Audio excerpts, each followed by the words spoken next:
Hello, Louisiana Beer Reviews. We've got another beer to review. Oh, wait. Maybe we better do this weaker one first. I don't want to do that one. I want to do this one. Oh, okay. Right. You keep on trying to push that one on us. That's true. It is a kind of good commitment. You said I had this one. I never had this one. This is from St. Arnold in Houston, Texas. Yep. The label says, driving into the darkness, you can gain insight into your potential. Allow the absence of light and truly find what it means to have it. With commitment, we pushed our limits. We start by brewing an immense, rich Imperial Stout with massive amounts of flavor and aromatic qualities. After fermentation, the beer rests for 3 months before its tasteful amount of Madagascar vanilla beans is added for an extra layer of complexity. Okay, so this is not one of those barrel aged. It's an Imperial Stout with vanilla. This is coming in at 13.4% alcohol. This is from our friends in St. Arnold in Houston. So we're going to go ahead and crack this open and see what it's all about. You have not seen this in your area. I've only seen this sparingly in my area. I was lucky enough to run across another 4-pack of this. The first time I found it, I believe it was $13.50, and I think I got this at Total Wine. This time I got it at Brewed for $11.99. So, with that said, we're going to go ahead and crack this open. I'm saying I never had it, but now I'm starting to think maybe I did have it under a different label. No. Or maybe I had it as their Bishop's Barrel. Maybe. Maybe this was a Bishop Barrel that they brought back out. Well, what they do at Bishop. This had a little smoke coming off it, like you like to call it. Yeah. This is not pouring like a stout. To me, it's pouring like it's a porter. A little loose. Porter. Little Coca-Cola looking.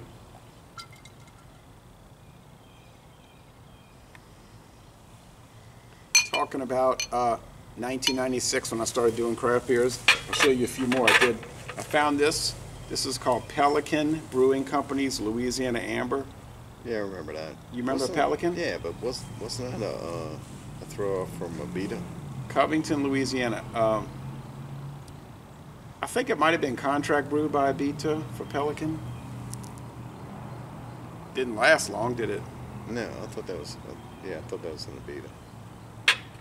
It might have been an alias. Covington, which is right down the street. Yeah, now this is Days, Louisiana's Golden Lager. I bought this. This was from Marrero, Louisiana, of all places. And wow, Marrero had a brewery?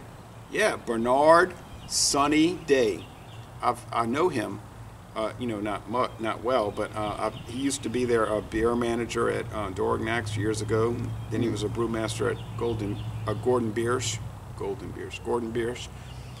So he had his own company. It didn't last, but Sonny, I tried one of your beers in 1996 and I liked it. But you remember 1996? Wait, oh, never mind. You said you weren't dealing with craft beer then. There was a little crash back then. There was a little bit of a crash. Like there was the initial, like all the craft breweries and everybody was running up to start. In 96, my mom was not on craft beers. Okay, my mom was somewhere else. If I drank a beer, it was just a beer. But it wasn't on Bud Light. No, even then. I was kind of experimenting out into like Miller Red. Yeah, the Southpaws and Low and Brow Dark. Yeah. Okay, I remember those days. I used to like Low and Brow Dark actually. Right. I used to buy that. I would drink beer, but I didn't really think about it. I was like 30. I was 27. All right. Oh man, this is so woody and smoky. Yeah, you could smell the alcohol in this. Man, this is like it was. It does smell like wood. This smells like charcoal. What is going on? Did I miss something? No, I read the whole disclaimer on there. Unless they're aging us in something, they're not letting us know what it is. Imperial Stout with a hint of vanilla, 13.4. Oh no, you shouldn't have brought Madagascar. this. Well, a lot of vanilla comes from Madagascar. It's a common island country for vanilla. I thought it came from Mexico. Vanilla? No, most of it comes from Madagascar. All right, bottled this year, so. Why would they import it in from Madagascar? You just grow it regionally and closer. Well, because they probably produce so much on that island country that it's actually cheaper even if you're shipping it across half the world. Probably have huge plantations, obviously probably owned by French corporations. All right. Yeah, but it definitely has a peaty smoke flavor, like a scotch. Yeah, I'm getting that too. Which is kind of strange. Who knows? Maybe it's something that's not disclosed that we're picking up. All right, so I'm gonna go ahead and try this, see what it's all about. Yeah, not really a vanilla aroma, honestly. Okay, taste.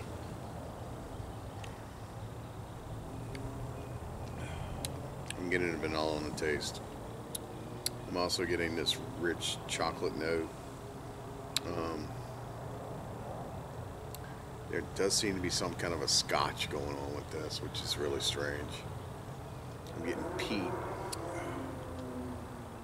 I'm getting smoke. I'm getting Right. some This char. is like a Rauch beer, like a smoked beer. There's some char going on with this. This is a true sipper. This is something that you Yeah, I'm not just- going to drink this whole you thing. I'm don't. going to go put the rest in the fridge later. This is a strange beer. It has like a funny, kind of harsh sourness to it. I wouldn't call it sour. I would just call it, it's almost like briquette or something. Like when you go to throw your Kingsford out to. Right. Yeah. Oh, I definitely agree with that. Like a Kingsford charcoal briquette. And that is very weird. And I don't usually run across too many strange beers from St. Arnold. But that's not weird in a way when you throw your meat down.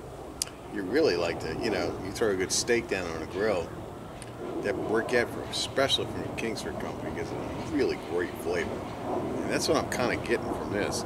Just that briquette, smoky, and there's some scotch in this too. That I'm getting. I don't know if that's from the vanilla. Yeah, they're not adding The way scotch. it melds into this. This is really good. Yeah, you think so? Yeah. I've had some kind of funny experiences with St. Arnold the last few reviews. I did their cognac barrel ale. I mean, it was good, but it was not worth the price I paid. No way. I did their bourbon barrel. It was the same thing. It was like, wait a minute. And well, I didn't buy this. I think you said Joe. Well, that's all we're gonna say. Joe did this, but Joe. maybe it's not cold enough. I'm not too thrilled with this. I'm gonna tell you the truth. It's kind of. I need the rest on it, but I don't have another bottle. I'm not. Why don't you just save the rest of it and do a single review later? Follow up, yeah. Yeah. Yeah, I'll keep the bottle and I'll Yeah. do a solo because I'm kind of funny about this one. And people might say, well, you did all these beer reviews, you did one after the other. I don't think that's it because we've done that so many times and that hasn't really thrown off our. And we always go scores. low to high, so it's not anything that's going to burn out taste into another one. So No, I mean, we've even done mix matches, where we didn't exactly follow the protocol and it didn't throw us off. I mean, we might have did videos where we were like, oh, where am I? What do I do? Where do I go to? But we weren't thrown off on the scores. So, yeah, I'm gonna hold judgment on this. Initially, I'm thinking I'm not too thrilled, and it's coming out into the C range, which is very aberrant. That's not right. I need to drink some water and go for a walk, go look at that fountain. But it's kind of strange to me. I'm gonna let you take the floor now. well, I mean, for a stout, it's got this kind of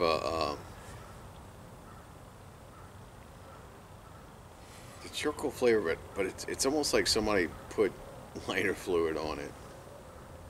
So it seems to be like some kind of a. Yeah, that's really what I want to taste when I drink beer. Lighter fluid.